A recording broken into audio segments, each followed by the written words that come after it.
Ahoy there, YouTube! I'm back here today for another weekly video log. It is September 21st, 2015, and I hope you are doing well. I'm doing pretty well, aside from my extremely disappointing loot crate I just got for the month of September. Be sure to check out the video of that if you want to be disappointed.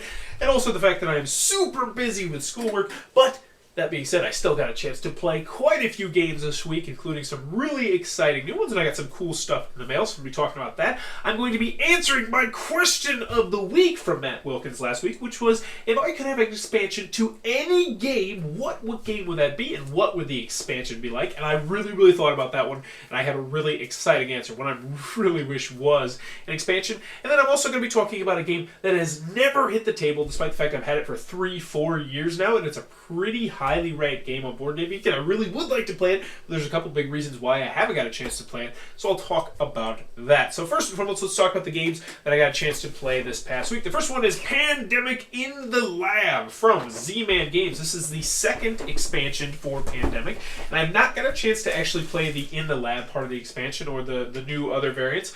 I got a chance to play the solo variant that's included in the game. Now, you could play the original Pandemic solo pretty easily, just to control the 2 or 3 characters or whatever, and then do everything.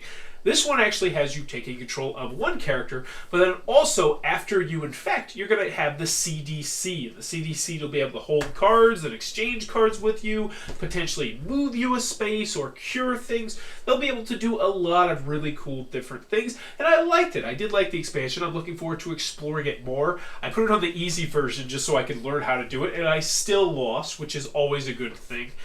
So Pandemic in the Lab, if you enjoy solo games and you're a Pandemic fan, this might be one you want to check out if you're tired of just playing it generic solo. The next game that I got a chance to play, and this is a big dog here, is Scythe from Stonemaier Games. This is one that was one I actually raved about it when I got a chance to play it at Gen Con. I got it home, and I've got to play it a couple times now. Unfortunately, I was playing it incorrectly, and I actually posted a 2-player gameplay video. So if you've seen part of that, I did the movement incorrectly, and then a couple things here or there that I also did incorrectly. Most of them minor, but some of them definitely had some bigger impacts on the game. But that being said, I don't think it's going to change my impression of the game. I am really pretty smitten with this game. And the main reason is there is just numerous different paths to victories. You're able to go around the board and have explorations and do battle and go through tunnels, and you're trying to do recruits, and you're trying to upgrade things on your board, and you're trying to get your mechs out, and when you get your mechs out, you get special abilities, and there's just tons of asymmetricalness in this game, which I'm a really big fan of. And actually, I wanted to address something too, which a friend of mine actually brought up, and he's like, man, you really got tore apart on Board Game Geek, because I did post a 2-player gameplay video of this, and I screwed up quite a few rules, and he brought that up actually. He's like, so what do you do when you screw up rules and people bring it up to you? And I really take it all in stride. I don't take offense, because the bottom line is, I'm just glad that I did it in this 2-player gameplay video and not in the review. And I know a couple of people have also mentioned to me that, you know, what do you do when you screw up rules? I've had a couple new reviewers ask me that. And it's like, you just take it in stride. It's not a big deal. I mean, if you see behind me, there are tons and tons and tons and tons of games. I'm going to screw up some rules on some. And I actually tipped the guy some geek gold, and I said, hey, thanks for showing me what I screwed up, because now I can replay it, and I might even like the game better this way. I could like it worse potentially, but I don't really think that's going to be the case, because my main draw to this game is just the numerous different paths to victory. I like the artwork. The artwork's really good. The theme is interesting, even though it doesn't come across as much as I would like it to, which is really difficult to do in a Euro game. But this is one I'm excited to play more and explore more, and hopefully get a review up in the next 2 weeks before I head to Denver in a week and a half. And that is Scythe from Stonemaier Games. Definitely one to keep your eyes out for. The next game that I got a chance to play this week, which is currently on Kickstarter right now, is Escape from Avalanche at Yeti Mountain. Avalanche at Yeti Mountain from Green Couch Games. This is an enjoyable little filler game that I've got a chance to play a couple times now, where you are going down Yeti Mountain with your rocket-powered skis, but when you use your rocket-powered skis, there's going to be an avalanche that will potentially, hurt you. Also, there is a Yeti on Yeti Mountain, crazy as that is, and it's trying to kill you, I suppose. It is a light filler game. I'm excited to play it again later this week with 5 players at game night, and then also try it solo before I get my review out. But I just want to give a big shout out to Jason from Green Couch Games. We talked on Twitter a little bit because I had some Kickstarters up for some different games, some Kickstarter videos up for some different games, and he's like, hey, would you be interested to check this out? And I was like, you know what, I would, but honestly, I'm not sure if I'd be able to get a video up for you just because I'm super busy with school and I have other game reviews and stuff like that. And he's like, you know what, I'll send it to you, you get it up, you get it up. If you don't get it up, you don't get it up, no biggie. And that was really cool. That was really awesome of it, so I'm really hoping to get it up. He is nearly funded. I can recommend it if you're in the market for a lighter filler game. Granted, I have not played it 5 players, and I've not played it solo, so take that for what you will. But that's Green Couch's game, Avalanche at Yeti Mountain. Fun little filler game. Any other games I got a chance to play this week? No, so let's talk about the games that I got in the mail. The first one I'm really excited about, and that is In a Bind Junior from Bez Rushariaria. Butchered his name. But if any of you remember, I did a review for In a Bind, a fantastic party game where essentially you would have to contort your body into different ways and then draw another card, contort your body into different ways, you contort your mouth into different ways. It's a nice, fun little family/party game. And I actually brought it up to him and said, man, this went over really well with my preschoolers, aside from the fact there was some graphic artwork. And by graphic, there was nothing that was terrible. It was just a little bit too much for preschoolers. And that gave him the idea to do a junior version of it, and I'm excited to bust this out in my classroom tomorrow, and hopefully I'll give you my impressions on that next week. He actually asked for me to get a Rush review on it, which I'm not normally the biggest fan of, but this one should be a pretty simple review, and I'm already pretty excited to play it with my kids. That is In a Bind Junior. I believe it's coming to Kickstarter at the end of this month. Another game that I got in the mail this week is Pocket Sports Football from, I'm not sure what, from Custom Dice Game, designed by Hanish Sterling. It's a 2-player, 20-minute custom rolling football game. It's got custom dice. I'm a big fan of football. However, I've only found one football game I enjoyed, the Red Zone, which hopefully, I'll get a review up of this week, I think on Saturday. I've been trying to review this for quite some time, and it's just I actually already did review it, and the stupid video got corrupted. But anywho, I'm hoping this game is good. Light, quick, dice chucking football game, and I'm a huge football fan, so hopefully that one turns out to be good. Speaking of light, I have Table Golf, which I just got in the mail a couple days ago. It's a flicking game, but I'm not sure if it's flicking like this. You flick like this or something, where you're essentially trying to flick cards at a golf tee or a golf hole. It's I don't know. It's a golf game. I have not really got a chance to read the rules too much, but it looks like a fun little dexterity game. Hopefully it's good. I'm sure I'll give you my impressions on that week because next week, because I'm sure it won't be too hard to get that one to the table because my wife enjoys games like that.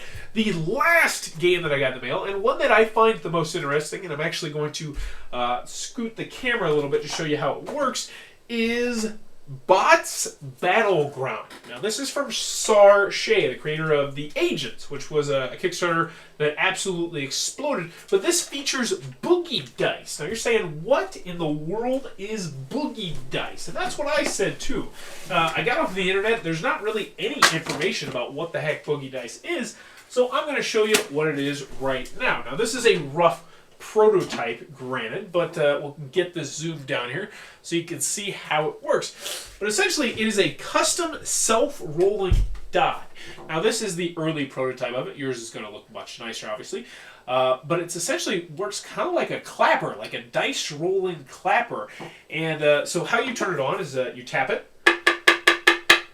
and it's going to turn on. Now, what's going to happen is you make a loud noise, and it will roll itself.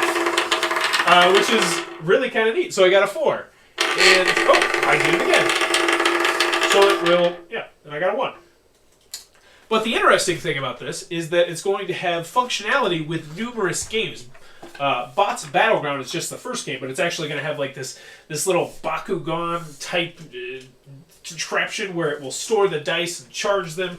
And another thing that really looked interesting is that you will be able to actually play, I don't remember how it is, but you will sync up the die depending on what the game is. So if you play a specific game with the die, you'll play like a small sound clip, and then the die will be prepared to play a certain game. So the color and the colors will change based on what you're playing.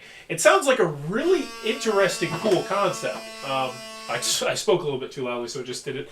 I'm really excited to see what this one does. I'm a big fan of technology. As some of you, well, most of you probably don't know, but I'm a huge technology buff. So this seems like a really interesting Kickstarter, one that I'm excited to try out. Hopefully the game attached to it, Bots Battleground, is a fun game. But that's what I got in the mail this week. I got quite a bit in the mail this week. I also want to tell you guys, this is a new segment that I'm going to start doing if I remember. And I'm going to talk about some of the games that you can expect to see coming in the mail, coming out to Kickstarter soon.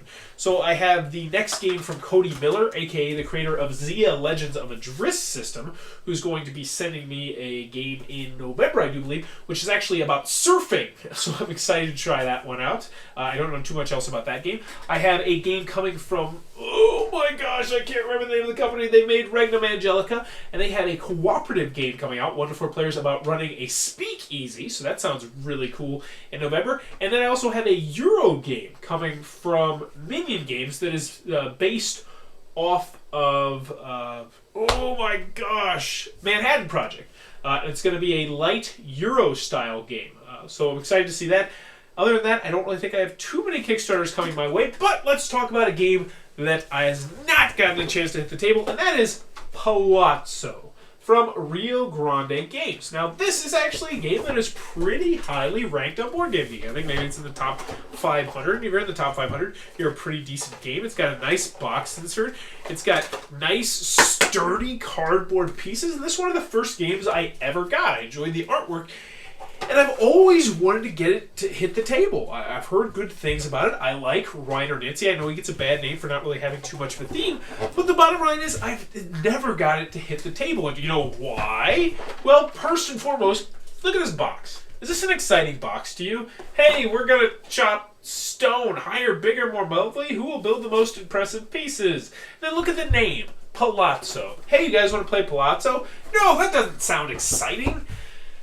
Yeah, this game is just a victim of name. If this were called Stone Cutters or something, it's a terrible name. Stone Cutters, it probably would have gotten played by now. Or Invasion of the Stone Goblins, or who the hell cares? Just this is such a lame name. Palazzo and the blah box art, bleh, and I don't understand why game companies do this. Like here, let's take a look at Sight. Like, look at this box. Look at that. That's like, yeah, what the hell is this? And you got the side, you got the Russian chick with guns, and you got a futuristic city. This is what a box should look like. This gets you excited to play the game. Say, look at Pandemic. Like, yes, what the hell, Pandemic? We're saving the world. Scientists looking at stuff, and she's in a hazmat suit. That looks cool. And then, yeah, let's keep going.